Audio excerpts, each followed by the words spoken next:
This conference will by now be recorded. evaluating each year. When we first started, we said, oh, well, we'll do it this year.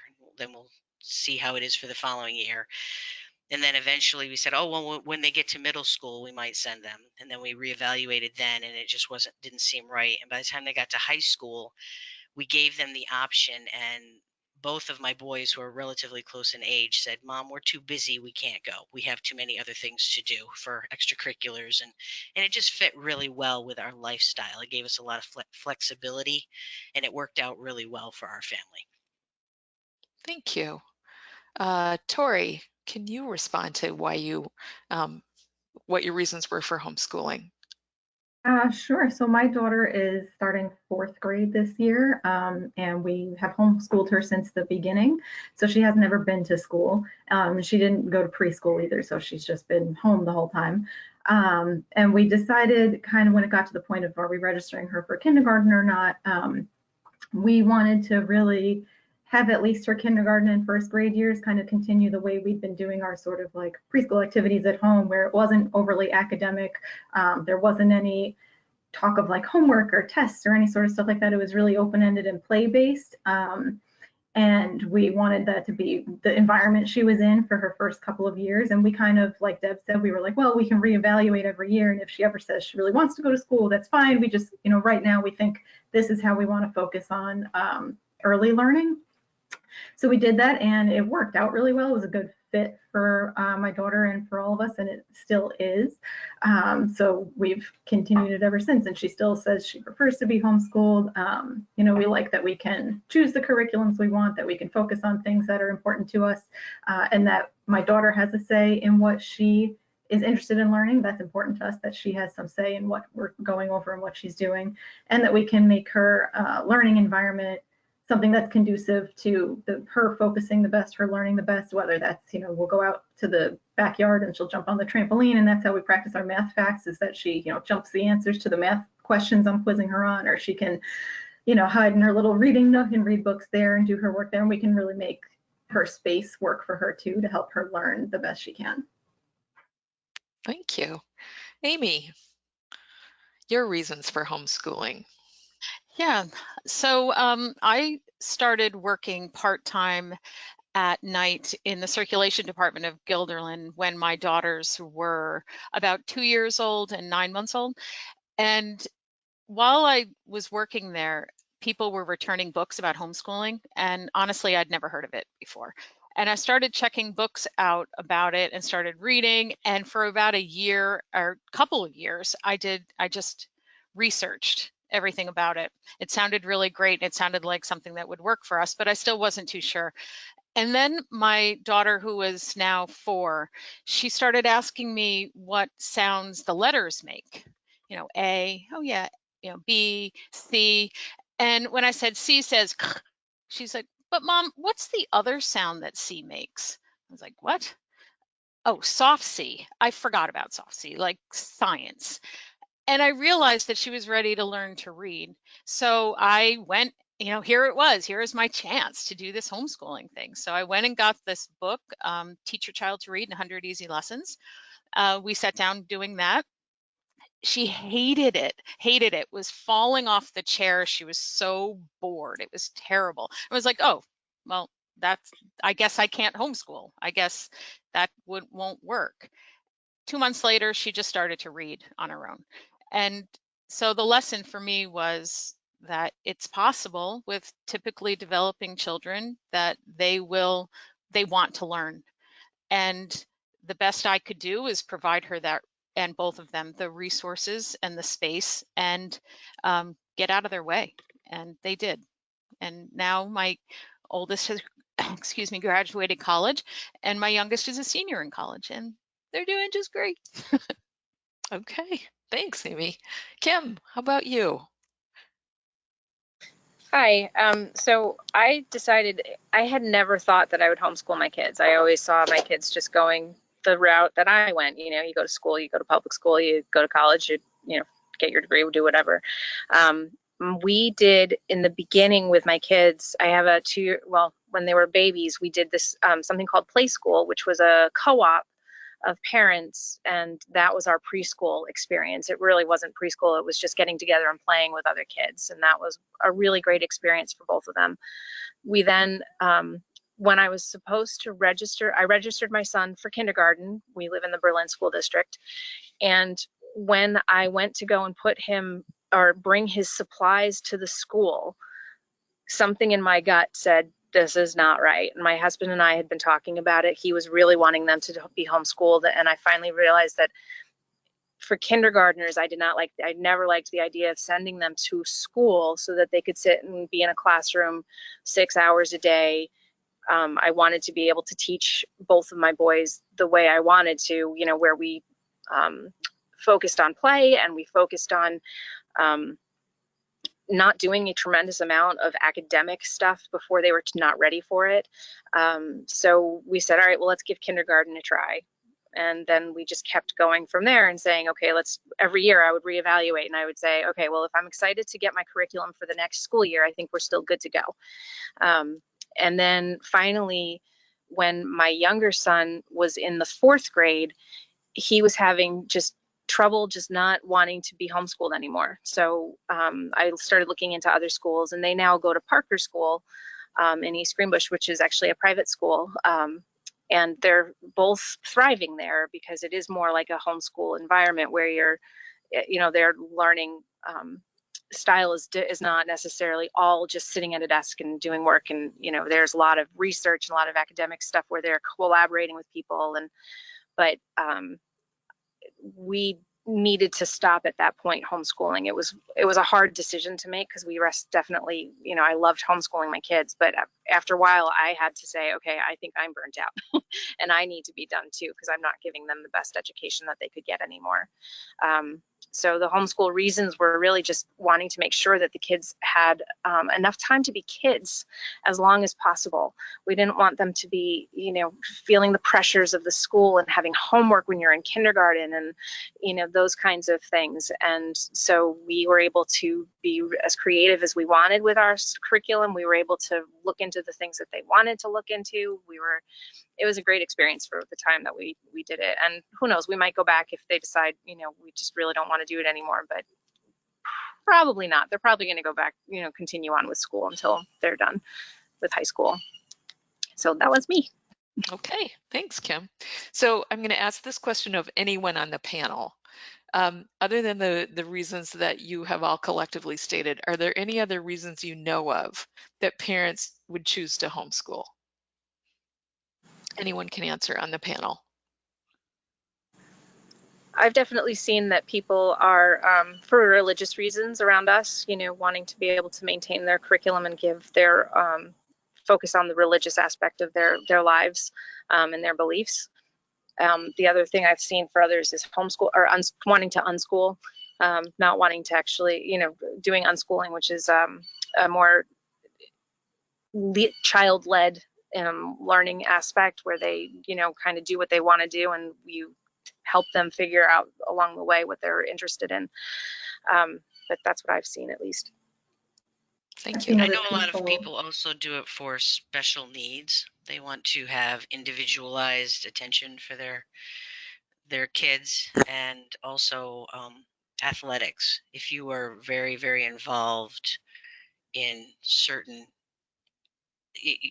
as athletes, if you're involved in certain sports, it's sometimes easier to not go to regular school to have the flexibility of time.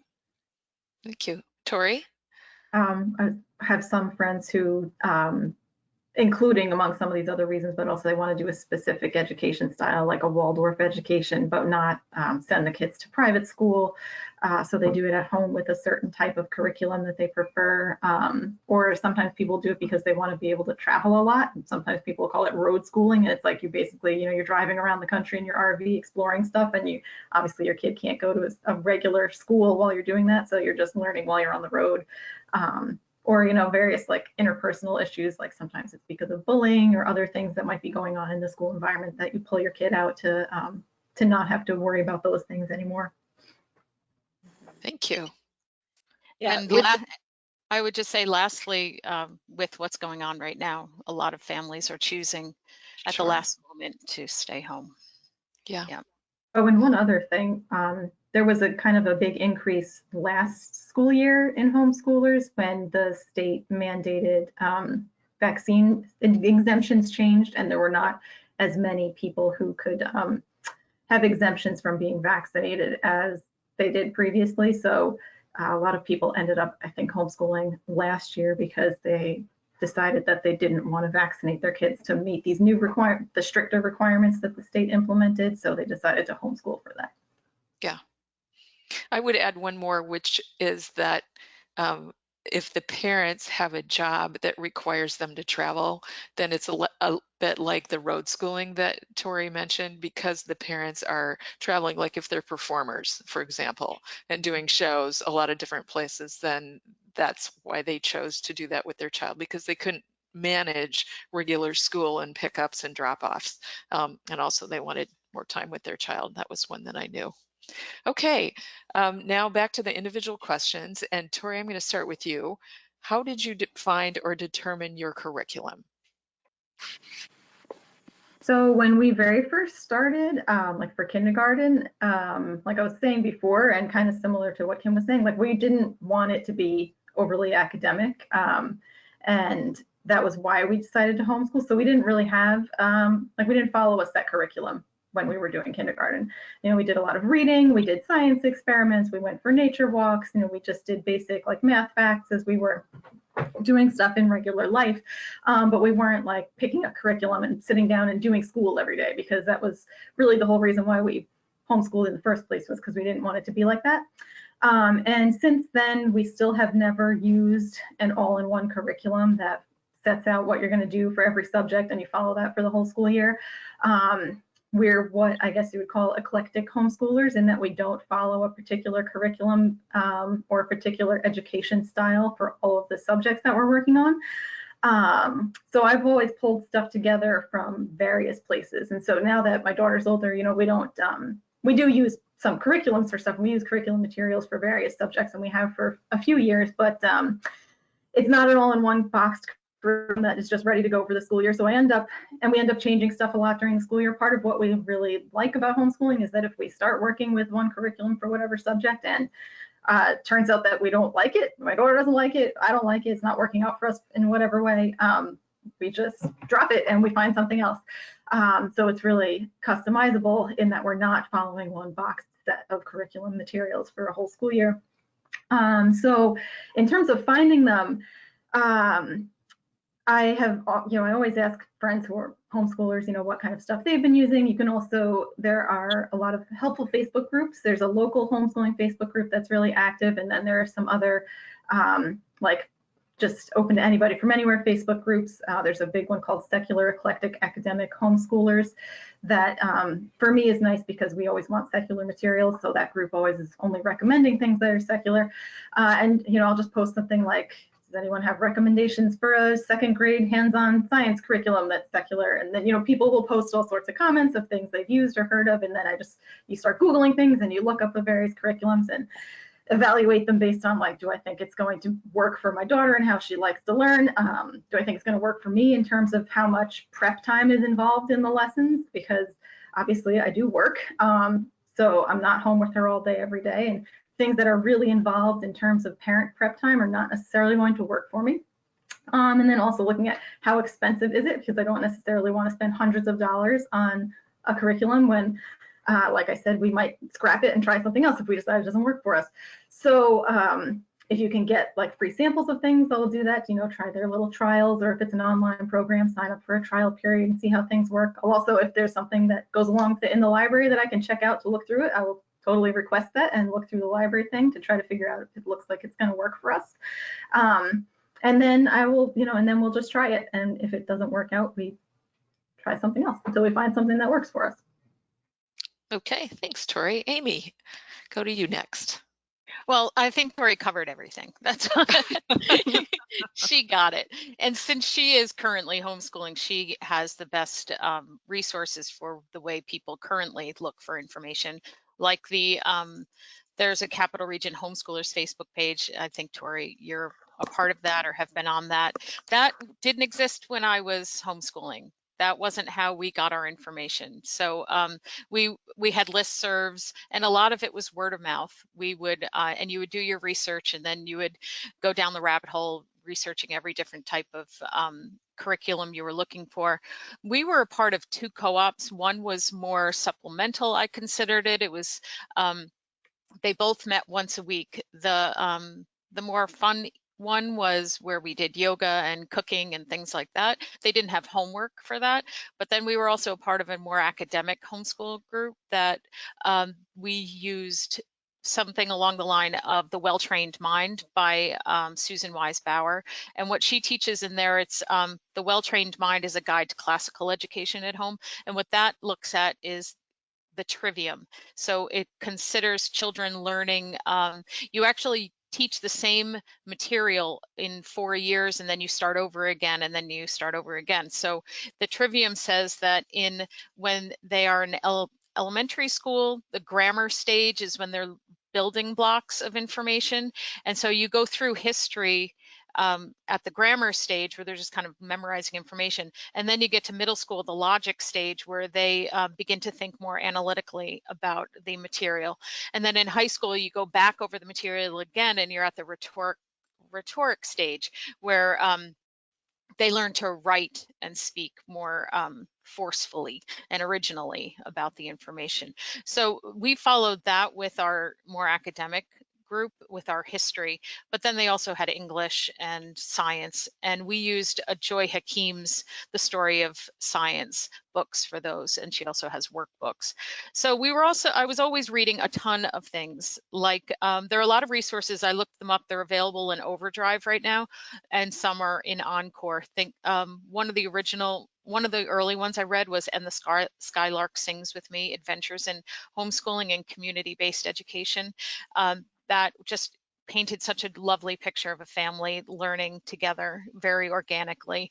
Also, John Holt, he talked about how children learn as natural as breathing, and he kind of made you feel at ease with that the kids will learn. The Teenage Liberation Handbook by Grace Llewellyn, that is basically talking to teenagers, like quit school and get a real life, is what she says. It's pretty forceful. And so other books that I read, and but I think Tori's like in the golden age of homeschooling, because she has so much information at her fingertips now that we didn't have then. And so that's it. Okay, thank you, Amy. Kim, how did you find or determine your curriculum? Like I pretty much did exactly what Tori did. The other thing was I used a lot of friends and family members. I had some cousins who were also homeschooling, so it was a lot of just talking to everybody. What curriculum do you use? What curriculum do you use? How do you like to do things? And then people would pass things down to me, and I would look at the stuff, see if I thought it was appropriate for us, and then I would either say, okay, it's free, I'm taking it, let's give this a try, or I would say, no, this is completely out of our, what we want to do. There is a website that Kathy Duffy, and she rates just about every single homeschool curriculum that you could ever find. And I found that she's pretty accurate in terms of what we had wanted to do. So I did like that website quite a bit.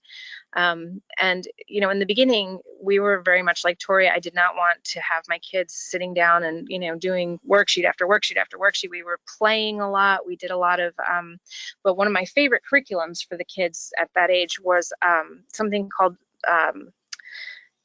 5 in a Row, it was called. And it's just a fantastic model. And I'm actually hoping that I might be able to put it into our system sometime soon. But the idea is you take a well-known children's book, you read that book every day for 5 days, and then every day you do some kind of an activity based on it, whether that be if the book is set in China, you're going to read a book about China one day. If it's set in China, if the book is set in China, then maybe you'll do an art project based about China. Then maybe you'll read some more books, or you'll listen to music that's based about that's in China, or then maybe you'll go and do theater things. So it just gives you this beautiful, well-rounded week of learning about this book, learning about a culture. It's a really great. And so I actually got recommended that by another homeschooling mom. And the community of homeschoolers, I think, is what really helped in terms of figuring out what I wanted to do, because I heard what worked for them, what didn't work for them. There's a curriculum that I would tell everybody steer clear of, don't ever go nor near it, because it was so absolutely horrible. But that was the also thing that we liked about homeschooling. I could sit there and say, okay, we're going to give this a try, and find out it doesn't work and it's terrible, and we're going to just put it to the side and we're going to go with something else this year. And you know, that's the nice part about we're not stuck in one we're not stuck on one path. And the other thing too is, yeah, a lot of people want that. I think that people some people want that, you know, okay, here's what you're going to do every single day. This is your plan. This is what you're doing. But for the younger grades, especially, I think that can be a harder thing to do. But it all depends on your style and what you want to do with your kids. So a lot of research, a lot of Facebook interactions. I'm on both webs. We also live close by to Pittsfield, so we're on the Berkshire Homeschoolers page as well. And the amount of material that you can get and suggestions, and so it's a lot of reaching out. It's a lot of research, and it is, like you said, a lot of going down rabbit holes and being like, oh my God, I don't know if I can do this, because there's so much. And then that's when you have to, I relied at least a lot on friends and people that I knew from the library who are already homeschooling. So I worked part-time when I was at the library for there, while I was homeschooling my kids. So a lot of what I got was from other homeschooling parents who were like, you know, give me we did this or we did that, and I would check it out and say, oh, this works perfect for us. So that's pretty much it. It was a lot of research. Great. Okay, Deb, I think you had a little different experience. Mine was similar, but not exactly. They had already said a lot of what I would say, and they said it very well, I thought. The only thing I would say is, we just finished homeschooling my last. It's kind of weird not to be gearing up this fall and doing it. And so I've been very introspective about it. And in retrospect, I wish that we had been doing it more like what Tori was talking about when they were younger. I was so afraid of them missing something that when I asked around to all the other homeschoolers that I knew, I looked at all the different options they had, and I just wanted it to be really academic. And I wish that over time it became less academically rigorous and more geared toward what they wanted to do, more unit study, that kind of thing. I wish we had done it sooner. I think it would have been an easier time for us. I think that all three of my children are, you know, they're doing very well, and they're done with college now, but the one's just starting, and I think they're doing well. They tell me that college is actually kind of easy because they're so used to doing so much at home. But I wonder if in my strive to cover everything so they wouldn't miss anything, did I miss other things that were also important? And I'm only bringing that up because I think that other parents, when they come in, especially when they're starting, and it's something that I've noticed when they're coming in now to ask, you know, for recommendations of curriculum and things, that they're so worried about covering everything, that my message to them is, try to stress less and just enjoy your kids, because you do know what's best for your children as students, and it'll be okay. Okay. All right, moving on to the next question. And Amy, I'm going to start with you this time. How did you, or how do parents you know, use the library to support your homeschooling? Yeah, so I don't know a lot of homeschoolers right now, but when we were homeschooling, oh my goodness, we had mountains of books out all the time. At my local library, which is Guilderland, which is where I work now, they had a limit of 50 items per person. I was constantly up against that. People laugh now when I tell them the limit is 75. They're like, oh, I could never make that. Oh my gosh, I easily was hitting close to that all the time. We would need books that supported history, so we needed historical fiction and biographies. For English literature, we needed classics. We needed books for the girls to read on their own and for read alouds. For writing, we were looking for instruction books. All of that can be found online, though. Science, experiments. Now, I mean, you guys have Pinterest. Come on, your lives are so much easier. Geography, you know, we needed atlases. Health, we needed to teach health, so we needed cookbooks, books like The Care and Keeping of You, audiobooks for the car. For one of our first groups, when it first started to meet, we met at the Guilderland Library. And so we used it as a meeting space. That was only like once a month. I think we could only use that space once a month, but that was how we first started off meeting there. We were not necessarily regularly using the library for programs, strangely. We were so busy, I mean, with music classes and these other classes that the kids were in, and trips to museums and tours, and I mean, it never stops. Homeschoolers, at least in normal times, typical homeschoolers, I would say, are never home. We're barely home. You get your work done in the morning and then you're out the door. I would suggest, I don't know that any libraries are still charging people for holds. I know that Albany Public did back in the day when I was homeschooling. I don't think they do that anymore, but if any library is still charging for holds, that would negatively affect any homeschoolers in your community. And then also, if being generous with borrowing limits, the more generous you can be, the more it would help out homeschoolers. Thank you, Amy. You're welcome. Kim, how did you use the library, or how do other folks you know who homeschool use the library now? So we definitely use the library for the same thing that Amy was talking about, books on books on books on books. We needed a lot of history stuff. I would supplement everything that we did with books about that subject. So if we were studying the climate in science, I got out tons of books about climate and, you know, how climate works, or same thing with history. If we're studying Russia, we're going to get every book out that we can possibly find about Russia. And the ones that I preferred or liked a lot were the books that combined activities and history together. So you could do an activity with your child, and then you could also read about the history and what it is that you're, you know, that activity that you're doing with them. So we just used lots and lots of books. The other thing we also did was, because I worked there, you know, I would suggest certain programs that maybe we could use, you know, like what could we do that would kind of, you know, help us keep moving along in terms of our, what we were learning. But we would go to every program that you could find. And it's true that homeschoolers are rarely home. We were always on the move, doing things, going places.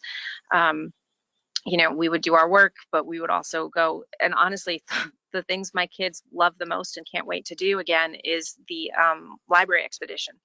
They thought that that was the best thing in the world. And we came home with hundreds of books because Stephentown, we don't have a limit on how many books you can take out. I think it's no, actually, we don't have a limit.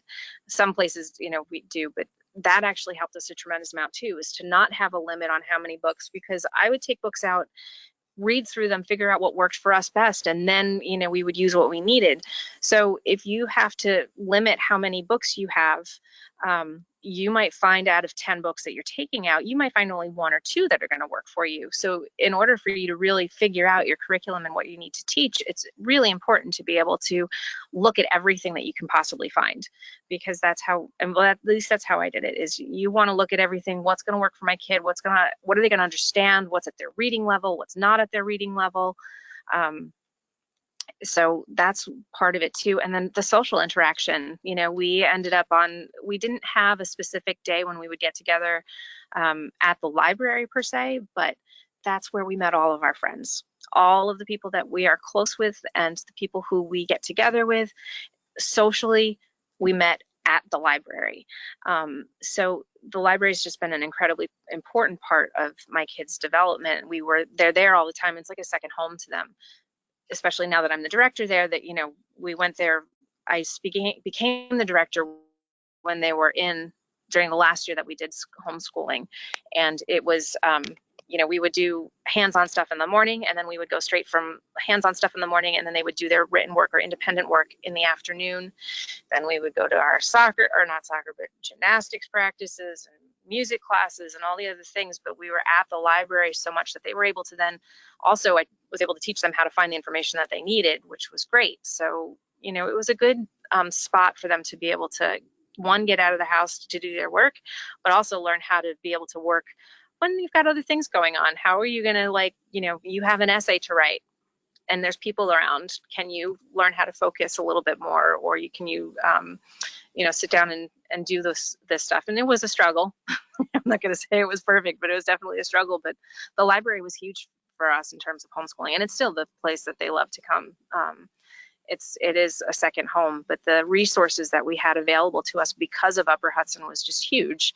I was able to interlibrary loan so many materials that, I think we were able to get a much better understanding of a lot of the subjects that we were doing because of all those books. Yes, you have the research on the internet, but they also need to learn how to look at a book and find information that they need to find. And how do they research when you're, I know we use the internet so much, but I was really focused on making sure that they knew how to do things with a book specifically, instead of just going and typing into Google, what is the temperature on Mars, I want them to be able to find that information instead in a book. So Sure. that was okay. Yep. Great. Thanks. Deborah. I agree with everything they both said, so I don't have a lot to add. I guess I would just have a personal story to add. When we started, I did not work at a library, and we lived in Rhode Island, and we had a small library there, and we would go every week, and my kids loved going. And when we decided we were going to move to New York, the first question that they asked me was, will we still be able to go to the library? And when I said yes, they said, okay, we can move. So that's how much they love going to the library. Love those kids. And then the other thing is my second son, Josh, he came home one day when he was in college, and he said to me, Mom, these other kids don't know how to use the Dewey Decimal System. We had to research for a paper, and I had to teach them how to do it. And I was proud of him that, he had picked all of that up, and he knew that just from being in the library all those years. So I think it's a good environment for homeschooling. Wonderful. Thank you. Tori. So we do a lot of the same stuff like everybody else mentioned already. We always have a giant stack of books out just for pleasure reading. I wouldn't say that my daughter is at the library. Well, in normal times, assuming things are normal, not like now, but in normal times, she wasn't necessarily doing a weekly trip to the library just because I'm there every day. So I'm always bringing stuff home.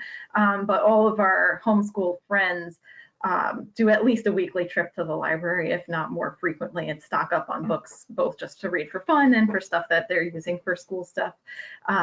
So besides just things to read for fun, I also I'll check out books that go along with our history curriculum, historical fiction that goes along with the topics that we're reading about, books to read aloud together besides stuff that my daughter reads on her own. For our homeschool group, I used to, when they were all littler, I would check out a giant stack of picture books for every week for the story time part of our homeschool group. And now that they're older and they do different sorts of projects, if we're working on whatever topic for a month, I'll check out, a gigantic stack of 50, 60 books on whatever that is, and bring that, and the kids do their own research on whatever the topic is and work on their projects that we're working on. I've also, kind of similar to what Amy was saying a couple questions ago about checking out books on homeschooling and different types of educational theories and things like that, and ideas for projects that you can do for homeschooling. So I checked out, tons of stuff like that, and still read some of those things too. My daughter goes to library programs pretty regularly. She does the summer reading program every year. We meet our homeschool friends for library programs. We also meet up with them just at the library as a space to hang out. And then kind of like Kim was saying, when my daughter was a toddler, we just met, people we met at the library just because she was there playing, became her play group that she met with weekly for 3 or 4 years. Actually, it must have been 4 years. I think they were all one when it started, and then it kind of stopped when the kids started going to kindergarten and some other people moved and whatever, but they saw each other every week for 4 years straight, and it was just because they happened to meet at the library, even though they weren't necessarily homeschoolers. And now we meet up with our homeschool friends at the library just as a place to get together, again, in normal times. But yeah, I mean, we use the library a ton. And if I wasn't working there, I think we would be there every week just to check stuff out for ourselves to read. Sure, thank you. So strong resource plus a community center, a real place to meet other folks who have kids the same age and maybe do the same things you do. So next question, and Kim, I'm going to start with you on this one. On this question, even more than the others, perhaps, I'm going to ask our panelists to use their unique knowledge as both a parent who has homeschooled and as a library insider, as a staff person. So a little context on this first, and that is that public library service is very broad in scope. There's demand just in youth services to offer early literacy, to offer school age services, teen and tween programs, and all of those in ways that stand apart from traditional schooling. Then there's the strong value of supporting the community school system for an even broader relationship with the school district and supporting, to whatever extent a library chooses to, the school's actual curriculum. So with this in mind, panelists, how should libraries think about prioritizing service to homeschool families? So Kim. So to prioritize for homeschool families, I don't necessarily know that we need to, it shouldn't be on a scale of like, okay, you've got homeschoolers up here, and then we'll work with our, local school districts. But I think that we need to have as much information available as possible and give as many services as possible to the homeschooling families, because we do rely so much on the library for so many things. As a homeschooling mom, our family, we didn't, money was an issue. So going out and buying a $700 curriculum for each child was just not going to happen. So we needed to rely on the library to get the information that we needed. It was having those as much available as possible was what was so important to us. And then as a library director, I wanted to make sure that our homeschooling families felt as welcome as possible into the library, that we had a support system for them, that they know that they can use us, because there are a lot, especially now, you've got homeschooling families who think that when you homeschool, the school district is going to tell you what they have to teach. And a lot of people think that the school district is going to be like, okay, well, here's your curriculum, here's what you need to do. And that's not the case. The school district says, okay, you're homeschooling, see you later, have fun.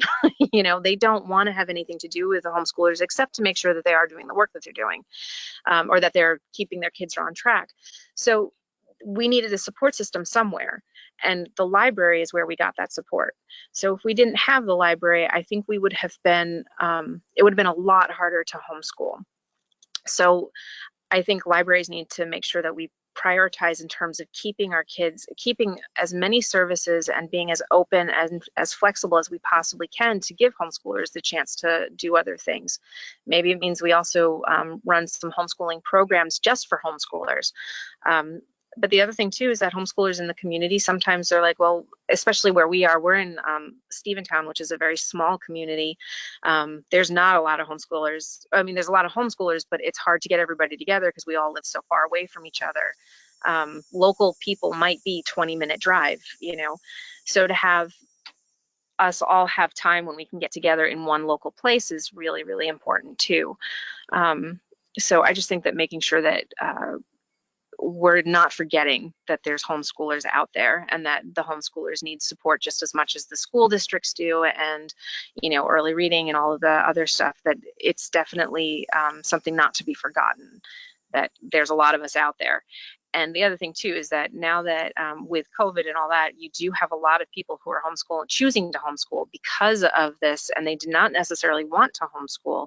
So you have two different groups per se of people who are homeschooling. You've got the homeschoolers who are like, no, we're doing this. This is us. This is how our lives are. And then you've got the ones who are saying, yeah, we're homeschooling only because we don't want to do virtual, and I don't want to send my kids to school. And we'll probably send them back to school once things are normal. So we need to be able to support both of those groups and figure out how to get them as many services and help them to understand what homeschooling really means. Mm-hmm. Thank you, Kim. Yep. Okay, Deb, we'll go to you next. One of the things that I think is really important at the library is socialization. It's one of the things that people that don't homeschool often ask homeschoolers, how do you get your kids to be socialized? And as a homeschooler, I think it's actually the opposite. How do you not have them be socialized? And they are actually socialized over a large age group. They don't socialize just with their own age. They're used to dealing with younger kids and adults all at the same time, which I actually think is very healthy for them. So libraries do serve that function very much. And going along with that, I think it's important that homeschool groups, if they want to meet at the library, if the space is available, to allow them to do that. It might mean that you might need to change your policies or reevaluate your procedures. What are your meeting room rules? Do they welcome homeschoolers? Are there limits on the items that you can borrow, the numbers? Do we need to eliminate those for homeschoolers? Yeah, most people aren't going to take on 75 items at a time, but homeschoolers definitely will. Are there age limits on your programs? You might want to make that more flexible, because homeschoolers are always going to have a wide range of children, not just ones that are in 3rd and 4th grade for your program. I think that's probably one of the most important things. And then also, when they come in, try to look for them. You can usually tell because they'll come in with kids in the traditional school time. And you can say, are you homeschooling? Do you need help? Make them feel welcome. Find out how we can help them. What's useful for them. For both the school district and homeschooling, it's an educational bent, but their educational bent might not be the same for each. Thank you, Deb. Tori, go to you next. So a lot of my thoughts have already been said. So to not repeat what everybody else said, I think that they all made really good points so far. And I think one thing that would be helpful just in general, but also this year when there are a lot more new homeschoolers, in terms of sort of prioritizing service to them, would maybe be putting together some resources that you can have available either in the library if you have people coming in, or at least on your website, that are just resources for homeschoolers, so that people, maybe if they don't know where to start, can get some sort of idea there. And we do, provide resources in terms of things like, if this school project is going on here, we're going to get ourselves ready at the library so that people can come in from school and have the things ready for that project. So sort of trying to do something in that vein, but for homeschoolers being like, well, here's a website that has resources on, where you can look for different types of curriculums and how you can decide maybe what type you want to use, or here's a link to the New York State homeschooling regulations, so you know exactly what you have to be doing to be in compliance. Like Deb said, using meeting rooms, if it's, again, like in normal times, being able to use meeting rooms, and whether you might need to make adjustments to your meeting room policy to allow for that. And doing things like library skills classes and things like that for homeschoolers, which could be open to anybody, but there is a requirement for 7th through 12th graders in the homeschool regulations to do library skills, so that you can help meet those needs of the homeschoolers in your community by providing a class on that they can put down that they've done that. Maybe something like getting kits ready for unit study kits for people to check out, the same way that for my library right now we're doing book bundles and other things that people can kind of request and fill out some information on a form, and then they can come and collect those things from our curbside pickup. And so for homeschoolers, maybe something that would be like a unit study set where you have some fiction and some nonfiction and ideas for activities on whatever different topics, and people can come and grab those and go without needing to be in the library for a long time in person to gather up those things, because that may not be something that you could do at your library right now, is have people in there browsing for a long time. Thank you. And we'll talk a little bit more about web resources and something that we're putting together that you can draw from at the end. So Amy, I'll turn to you. Hi.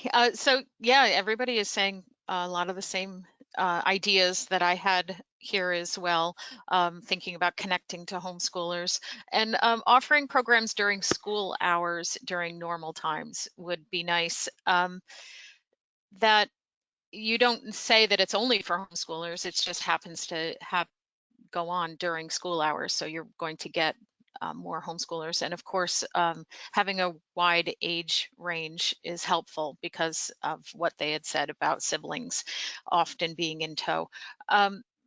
We at Guilderland, so we have story times in the mornings most days of the week, and then we have this little bit of time in the afternoon that's quiet that we use for weeding or program planning and things like that, meetings. But once a month I could use that time slot to offer a homeschooling program. That wouldn't be too big of a deal. We could also do things like Deanna McGregor last week suggested offering programs like a back to school program for parents, walking them through the homeschooling process, like how to do IHIPs, which you have to submit to the schools in the summer, telling them about your intent to homeschool. And an IHIP is the individualized home instruction plan, and helping parents with filling that out. And then parents also have to submit quarterly reports to the school districts, helping them with those, and year-end evaluations.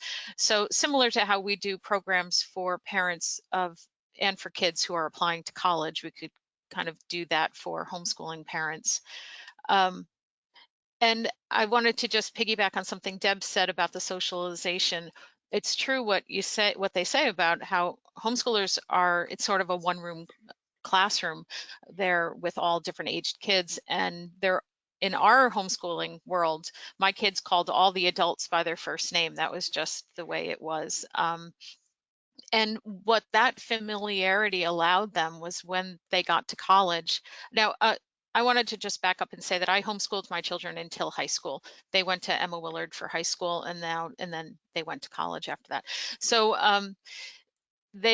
when they were in high school and in college, because of their experience as homeschoolers, they had no problem talking to their teachers after class and professors.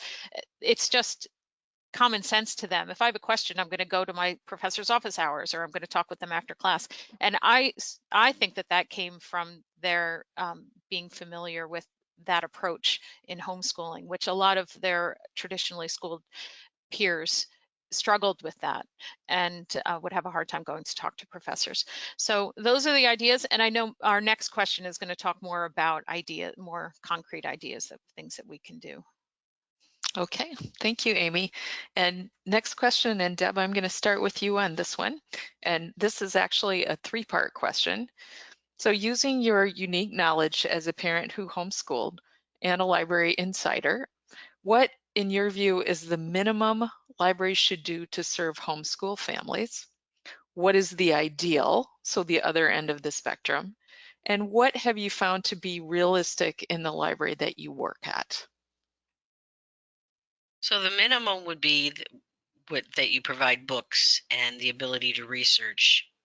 The biggest benefit for a library is interlibrary loan, because obviously no library can hold all the books that any homeschooler would obviously want.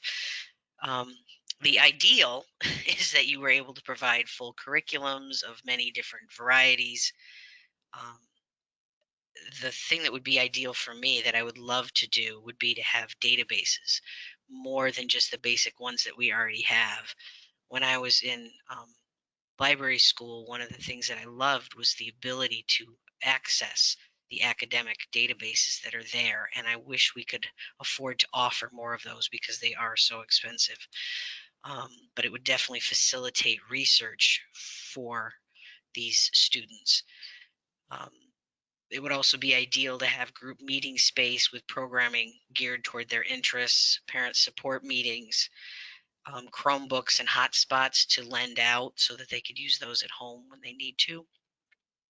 The kits that have been mentioned, the grab and go kits, that kind of thing, where you have a science project and you put all the things that they need to do the project in this box or a bag, and then they can do it and then bring it back. And as I mentioned before, policies, you might need to reevaluate those. Realistically, though, not everybody can have all those things. So we could have some curriculum, we could have some databases. I think one of the things we're going to be doing here now is we're going to do a homeschool educational display to try and encourage parents to find the information easier. And we're also going to be putting links on our website to provide information. The basic things that people need to know are, what are the regulations? What do I need to do? When do I have to do my quarterlies? How do I fill out my IHIP? So we can help them do that. And I think a website will do that very, very easily. Thank you. Tori. So I think a minimum level of service would just be to be aware that there are definitely homeschoolers in your area, even if you don't know who they are. There are probably at least a few, and that they are probably big library users, and that their library needs might be slightly different than kids who go to public school or private school.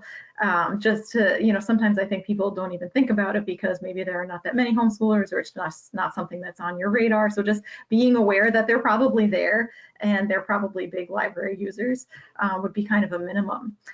In an ideal world, I think things that would be really great to help libraries support homeschoolers would be things like having daytime programs that are open to a large age range and have different things for different ages of kids or teens that show up together to the same thing.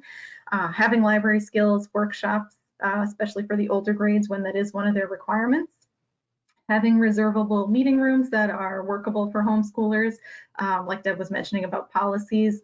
Part of Bethlehem's meeting room policy is that any meeting that you book for one of the rooms has to be open to the public, and it appears on our public calendar so that just anybody who looks at the calendar would see that it's there, could show up, and you wouldn't be able to turn them away, which is not necessarily a bad thing. I think that's, there's a good reason why we have that in our meeting room policy, but like for the homeschool group that my friend and I run, we would never use the library for that purpose, because we would never want just random people possibly showing up to our homeschool group.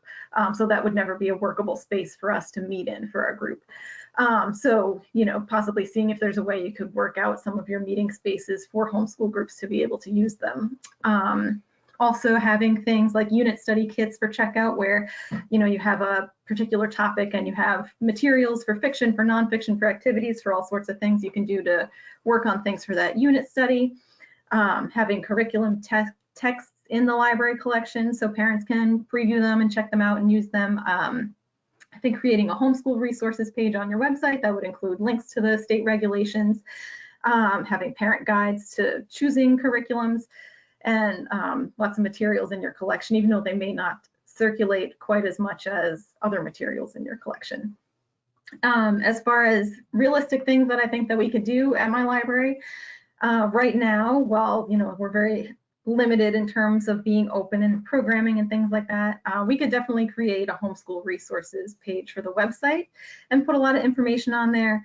I think we could definitely add some books on homeschooling and curriculum to the collection, because obviously people can check things out currently. And I think that creating some sorts of unit study kits for checkout would be doable right now too, because people could still pick them up in the curbside, check out the way that they're checking out any other kits and things that we have. And then post-COVID, when things are more normal, I would definitely do some of the daytime programming with wide age ranges. And like Amy said, not necessarily saying it's only for homeschoolers, but that's who you're going to get if you have it during the daytime, and you make sure it's not, well, it's only for 4th through 6th grade, so people feel like they can't bring their whole family. And I would also have the library skills workshops, and that's something that I have done at my library in the past. And obviously it's not happening right now, but I would definitely bring that back when we can have in-person programming again. Okay, thanks, Tori. Amy. Hi. So yeah, we did talk a little before this panel discussion, and we had kind of brainstormed a lot of these ideas. So they were all mentioning similar ideas. So that I have written down, they have mentioned them.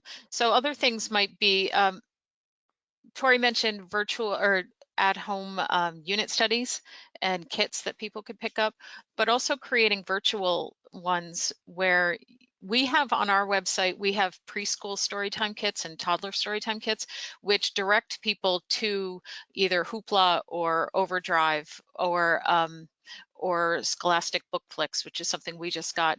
And so the books are available there, and then we provide other resources like YouTube videos for songs and rhymes. And we're going to use that similar template for elementary and middle school aged kids creating these kits, these unit study kits. So things like that. So minimally, I would say, yes, be aware of homeschoolers and have a variety of resources for parents, from general homeschooling books to up-to-date materials on various topics. And ideally, in an ideal world, things like those virtual at-home unit studies, programming during the day, book clubs, virtual bookshelves. I don't know if some of you have seen this in other webinars. Teachers are making a lot of these virtual bookshelves, which are just fun on a topic, and you just have a slew of materials that parents can click on. It'll take them over, like I said, to Overdrive or Hoopla. Those are fun to make. And also those parent back to school information sessions. You could do those. Those could be virtual, obviously. Nowadays, you just do a Zoom meeting for those. And realistically, speak to your homeschoolers in your area. Find out about the various curriculums that they are using. There are a variety of curricula. There are like certain styles. Tori mentioned to us the other day about a quiz that you can take to decide what type of homeschooler you are. I just took the quiz last night. It turns out I am predominantly an unschooler, which I was never an unschooler, so that was kind of funny. So there are different resources for different styles, and looking at those, and we can provide, I'm sure we're going to provide some links for folks after the fact, and we can provide information about those. Also book clubs, obviously, book clubs, all homeschoolers would love those. And Deanna McGregor, again, last week had mentioned having on our website things like videos on how to access ebooks and how to search the catalog, even just basic how to search the catalog. You could make a video and post it on your website, teaching patrons how to do that. And then include also links to Common Core standards, New York State Education Department website, homeschool regulations, local school districts, academic pages, which at least in Guilderland, they have that broken down with the topics that are covered in each age group. So those are my suggestions. Thank you, Amy. Kim, anything to add to, to what's been said? Oh, you might be a little frozen for us here, and we can't hear you.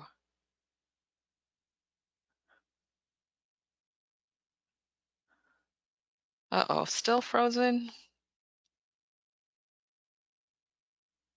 Okay, Kim went out and will come back, I imagine. In the meantime, one of the things I wanted to mention as you were talking about homeschool parents is that research from maybe Pew Charitable Trust, I don't have it right in my head right now, but it showed that parents of school-age children are some of the most powerful library allies. And if you get parents when their children are young and enlist them as library allies because you're providing such valuable services to them, they stay library allies and they stay your supporters, even after their children are grown. So another reason to, really think about how we can find out what parents need and try to offer it. So Kim, you're still muted. I don't know if you can join us. Go ahead. I can try. Can you guys hear me? Yes, we can hear you. Uh-oh. Can't hear you. Screen is frozen. Okay, we may need to have you enter into the chat box. Unless you want to give it another try. You seem to unfreeze for a moment there. Nope, we don't have it. Okay. All right. Well, we're sorry not to hear from you, Kim, and we'll let you enter into the chat box anything that you wanted to add to that question. So let us now ask the panel. I'm going to ask the panel one last question, and then we'll go through some of the questions in the chat box, and we'll also give you a chance to ask questions verbally, and then we will toss this over to Jack Scott, who's going to tell us all about the web page that the three systems are doing. But first, let me ask the panel one last question, which is, what haven't we covered that would be useful for everyone to know? So I will just let you chime in here if you have something. I would just say that we should remember not to conflate homeschooling with remote learning through the school district, because they're very different things. Even though they're both happening at home, remote learning with the school district is not homeschooling, and it's two separate sets of needs that people may have of the library, particularly because homeschoolers, well, I guess it gets a little bit messy with people who have decided that they're homeschooling this year just because they don't want their kids in school, but they aren't happy with the remote learning that the school is providing, and they're kind of reluctantly homeschooling. But in general, people are homeschooling because they're making a conscious decision to disengage with the school district for their child's education for any variety of reasons that we talked about at the beginning. But it's like somebody said earlier, you know, you send in your IHIP and the school district's like, okay, great, have fun, and you don't have any other interaction with them other than you're sending in your paperwork. And people who are deciding to do remote learning through the school district are making the decision that they do want to stay engaged with the school district and they want the school to provide the curriculum. They're not looking to do that research to find curriculum on their own to put together their entire school year themselves. So they're not necessarily looking for the same thing from the library as homeschoolers are. So even though they're both happening at home, they're not both homeschooling, and it's not the same set of needs that people have. Thank you, Tori. That was good clarification for us. Mm-hmm. I just wanted to say that one thing is that homeschoolers, they do not do school for the same amount of time that children are in a traditional school setting. I have this chart here, and I will provide it to Mary, and she can put it out to everybody if she'd like. It's coming from the remote learning recommendations during COVID-19 by the Illinois State Board of Education. So it's dated March of 2020. And it's a chart saying how much time they expect children at different ages to actually do schoolwork at home. And at pre-K, it's a minimum of 20 minutes and a maximum of 60 minutes. And it goes up from there. Kindergarten is 30 minutes minimum, 90 minutes maximum. And first to second grade, 45 minutes minimum and 90 minutes maximum. And so it goes up from there, but kids are not learning at home, doing their homeschooling for 5 hours a day. So just to have that in mind, just to realize that. And the other thing is that homeschoolers don't take a day off. Homeschooling is a way of life. I didn't start homeschooling on the day my daughters would have started kindergarten, my oldest. It was from birth. We were always, everything is homeschooling, from cooking to vacations. Our family vacations were things like going to Gettysburg and going to Susan B. Anthony's house and going to Harriet Tubman's grave. These are the things we did for years, and that is very normal. And so those are the types of, just the mindset of homeschoolers. I just thought I'd give you a little insight. That's useful. Thank you, Amy. Going along with what Amy just said, I think people, especially if they're coming from public school and starting to homeschool, are like, well, we finished all of our book work in an hour and a half, and how am I supposed to meet the state requirements for how many hours I need to homeschool for the year? And everybody who's been homeschooling for a long time is like, well, your kids are learning all day long. When they're off reading independently after you finish your book work, or they're watching a documentary, or they're playing Minecraft, they're building and working on 3D design, like they're baking, then they're working on fractions as they're measuring ingredients to bake something, and they're learning life skills from cooking and baking. If they're going out for to walk the dog, that's some physical education, and they're observing stuff in nature. So kids are learning all day long, and you don't have to worry so much about tracking hours and saying, well, we did this many hours of work all day this day, because yeah, maybe you spent, you know, an hour and 45 minutes doing your math workbook and working on a science experiment that was very much set to be, you know, your school experiment for that day, but you're also doing all of this other stuff. And people get very concerned about kind of tracking hours, but you're not thinking about necessarily the kids are learning all day long, whether or not you're sitting down and doing book work or not. And a lot of reason for us that we homeschool is that school learning doesn't have to be sitting at a table doing worksheets. It is all day long. And we don't want it to be condensed into like, well, it's only this time that you're sitting down. And people also forget when they're comparing, well, it only took us 2 hours to go through all of our book work. And, you know, kids are in school for 6 hours a day. I mean, there's lunch and there's recess and there's all the time that is spent on classroom management and getting kids ready to all work on something as a group. And there's all the time that is spent literally walking from one room to another to do different activities. And they're not sitting down doing learning stuff for 6 hours a day either. And when you're homeschooling, you don't have to deal with all of that other stuff. You can get all of that book work done really quick and move on to all sorts of other learning experiences as well. Okay.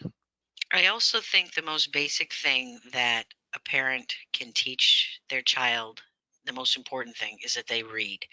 If they can read and understand what they're, comprehend what they're reading, then they can find the answer to anything, any problem, any question that they have, which means that you as the parent don't necessarily have to know everything. So don't stress that I don't know everything. I can't tell them everything they might want to know.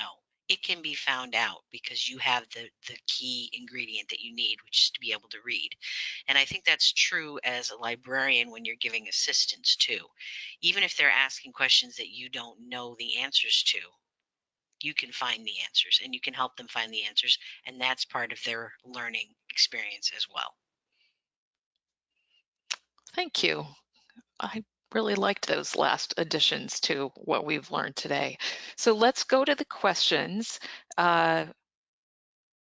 Jennifer Mosier asked, what about programs libraries can offer which will be of benefit to homeschoolers and others? Suggestions on themes and timing are welcome. Virtual, interactive, or in person for when that's an option. So talking about programs that would be of benefit to not just homeschool families, but to other, you know, traditionally schooled families and kids as well. Any thoughts on that, panel? I mean, I think just any programming that you're doing on any topics that kids or teens might find interesting would be beneficial for anybody who's coming homeschooled or public schooled or whatever the case may be. I'm sure even if you don't realize it, you've got homeschoolers coming to your regular library programs right now. And so, I mean, there might be things that would be more homeschool school specific, like a library skills workshop that maybe public school kids are getting that kind of thing in their library class at the school library.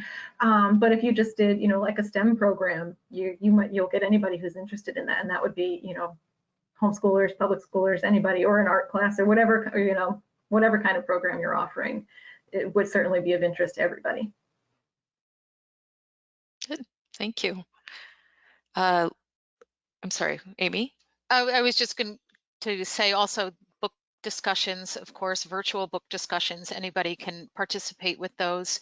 We've talked about having classes during school times. We could still do that, offer a Zoom program during school hours for homeschoolers. And themes, just about anything, I would say, like Tori said. Yeah. So Lee Ricky talks about classroom visits and asks whether we could adapt classroom visit activities like simple science experiments or story time and present them in the library to homeschool families. And I think that's a comment about using something you've already prepared for a traditional classroom to then repurpose that and use it in the library for homeschool families. Seem like something that would be useful for homeschool families? Okay. All right. Linda asked if the recording of this session will be available, and it definitely will be. We started a little bit late because that's something that's always hard for me to remember. See, I need that app about being a you know, super MC of a meeting. Let's see. Deb, I'm going to mention what you put in chat. Going along with what Mary said about advocacy, if the kids are in the library when they are young and have positive memories, they will also grow up to be advocates for the library. Yes, yes. Okay, a question from Linda. If parents have decided to homeschool their children because of behavior problems at school and are struggling to help change those negative behaviors at home during homeschool, what suggestions can you make about dealing with oppositional issues? And, Linda, we might possibly need you to elaborate on that a little bit.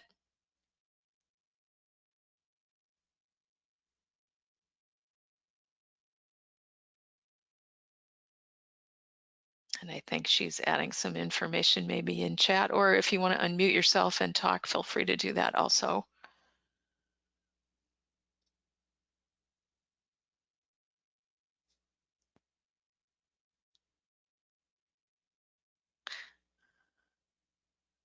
I do know that's something that one of you mentioned in the beginning, that sometimes parents will homeschool because there's some maybe developmental or behavioral issues. So Linda mentions that a child who has ADHD and refuses to work at school and is behind as a consequence of that. So that's kind of a situation that we haven't talked about with homeschool. So Amy or Tori, either. Amy, you want to start? Yeah, sure. I didn't experience that with my own children, but I remember reading about it, and I'm no expert, obviously. And so talking with the family doctor or experts would be a better place to look for information. But I remember reading about children needing to go through a process of deschooling, of maybe if they experienced bullying in school, if they were feeling, under attack in school, maybe they were not getting positive messages for the way for their schoolwork, then coming home gives them an opportunity to kind of relearn, get a new relationship with schooling and learning.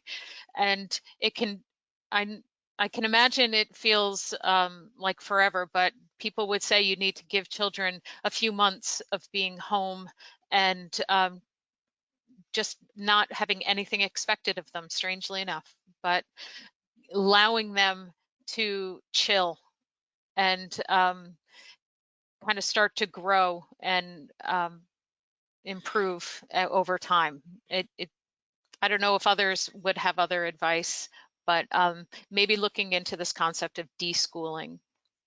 Mm-hmm. I was going to mention the same thing, sorry, that Amy said, and it's not something that we personally dealt with either, but that I've heard other people talk about, that basically if you're going from a public school environment to homeschooling, particularly if you're doing it because you were having some sort of problems or issues in the public school, that this like deschooling period is pretty important, and it's just kind of like a recovery period to just recover from, whatever traumatic things were happening at school, and to not have these academic expectations placed on you. And one sort of like guideline that I've seen people discussing online is to give kids a month for every year that they have been in school. So if they've been in school for 3 years, give them 3 months where you're not assigning any sort of lessons or doing any sort of formal schoolwork. You're just letting them kind of decompress and get ready to start learning in a new style, in a new way at home. Really helpful. Deborah. I think that you're going to have to take a different approach. You can't think about it in a traditional school way. You have to work with the student and what their needs are. The hard part is figuring out how to do that. And I do know that there are support groups for special needs within larger organizations. The only one I really know of, I don't know it personally because we never worked with it either, but HSLDA, the Homeschool Legal Defense Fund, they do have a portion of their group that deals with support for parents that are homeschooling special needs children. And I believe there's also one in the Homeschooling New York that used to be called LEA. they have a special needs group too, because I know I've heard them speak at different meetings about that kind of thing. So I would reach out on Facebook, ask if people are involved in some of these groups so that you can find experts and advice on how you might approach schooling people with special needs. Thank you. I would also just add, whether it's for a student with special needs or not, just to remember that homeschooling does not have to look the same as school in a classroom. And if your kid, whether they have a diagnosis of some sort or not, just is not functioning well, having to sit down and do worksheets, you don't have to sit down at a desk and do worksheets. You can find some other way that is more compatible with their learning style. And because you're at home, you have the freedom to do that. You don't have to say, well, we're stuck following this curriculum and we have to get this much done by, the end of this year. You can rearrange things in a way that works for your kid and for your family. It doesn't have to look like what anybody else's homeschool looks like. It looks like whatever works for you. Thank you. So momentarily, I'm going to toss the conversation to Jack to talk about our website. But first, I just wanted to remind you that the third part of this series is on Wednesday, October 14th, also from 10:30 to 12. And this is going to be more of a discussion because we really want to bring in the other aspects of homeschooling, which are the parents who are schooling from home now, but using the school's curriculum. They're kind of doing the virtual learning. We will have had a month of having that under people's belts by then. So we'll hopefully know a little bit more from, some of our folks on this call who are actually doing that with their kids, or from our patrons in the library. We'll have some feedback from them. So that's going to be a chance for us to share and pool information on that and think about ways that the library needs to maneuver or pivot a little bit to offer different services to the folks who are doing that kind of schooling. So having said that, now I am going to ask Jack to talk about our website. Oh, there we go. Just had to unmute myself. So we've been working on creating a, there was a lot of discussion about resources, and there was a lot of resources mentioned during this presentation. So we are working on building a resource tool for our libraries for you all to be able to build your own resource web page for your community. So some of the things that we're adding the previous video, we'll be adding this video to the site, and we'll be sharing it all with you. But we also include things such as like what Deb had mentioned about HSLDA, the New York Education Instructions Regulation homepage. We also will include links to LEA on there.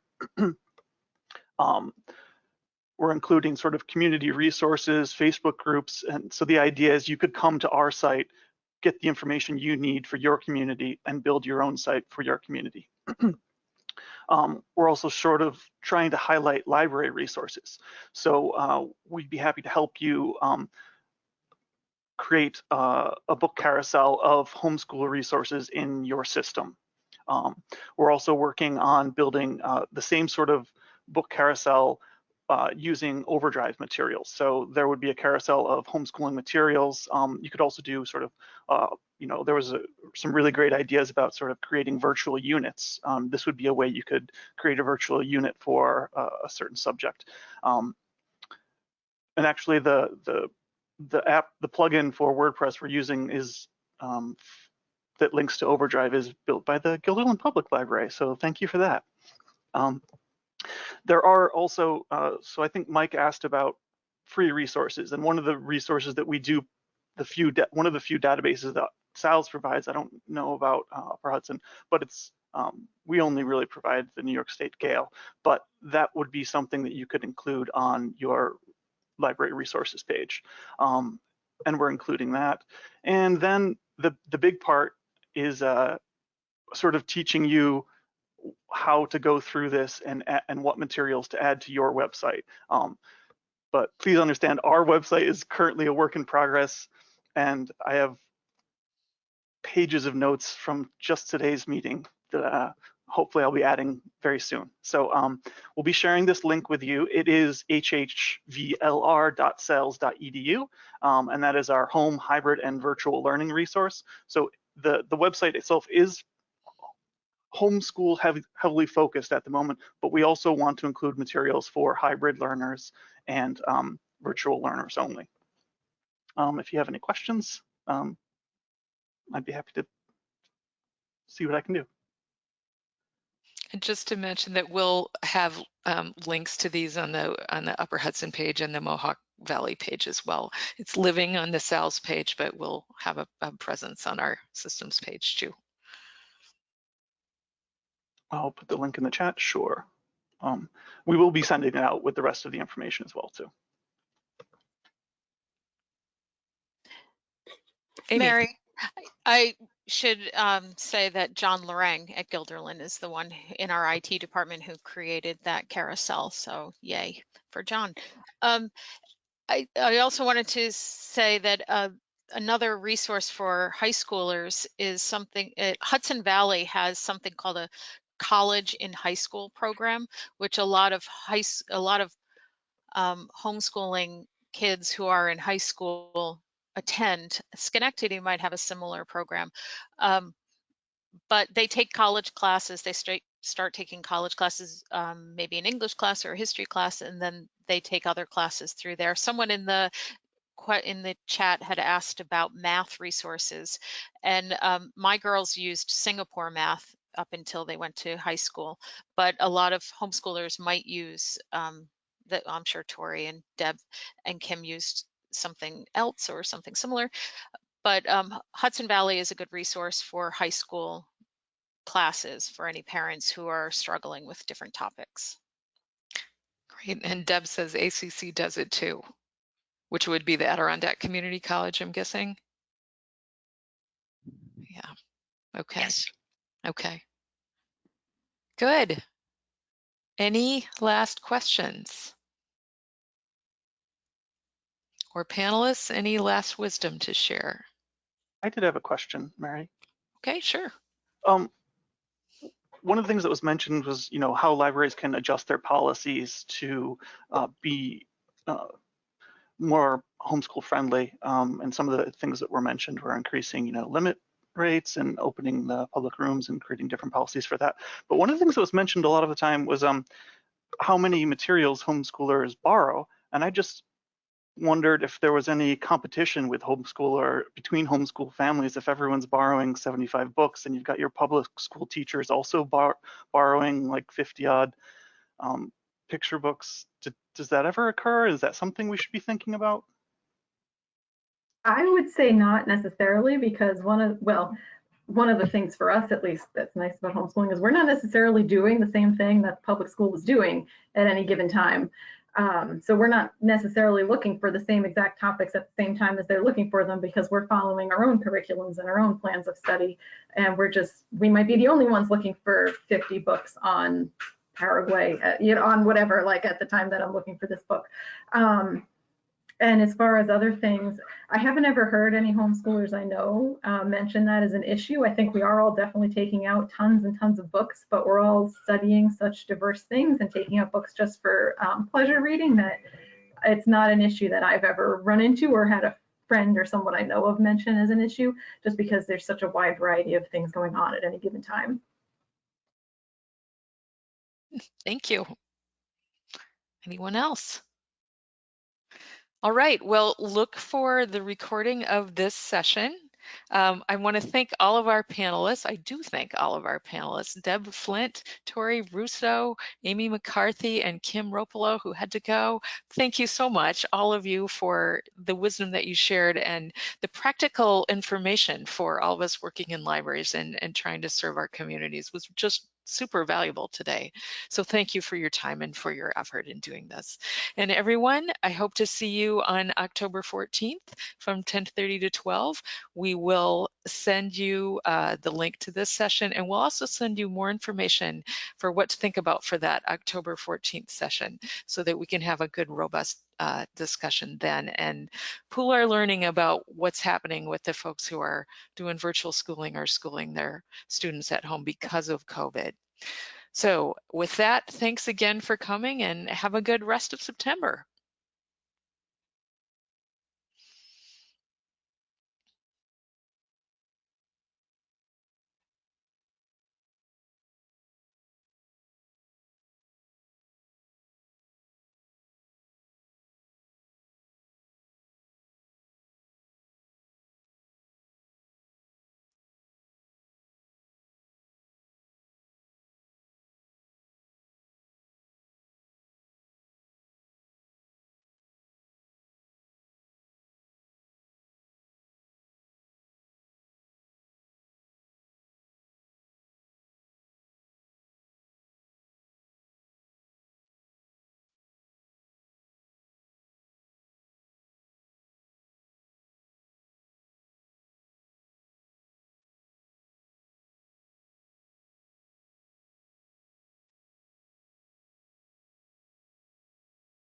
This is my favorite part. What, dismissing people? Watching people leave. I just dismissed a few. Okay, I think it's just We could us stop here. recording too, yeah. Oh, good idea.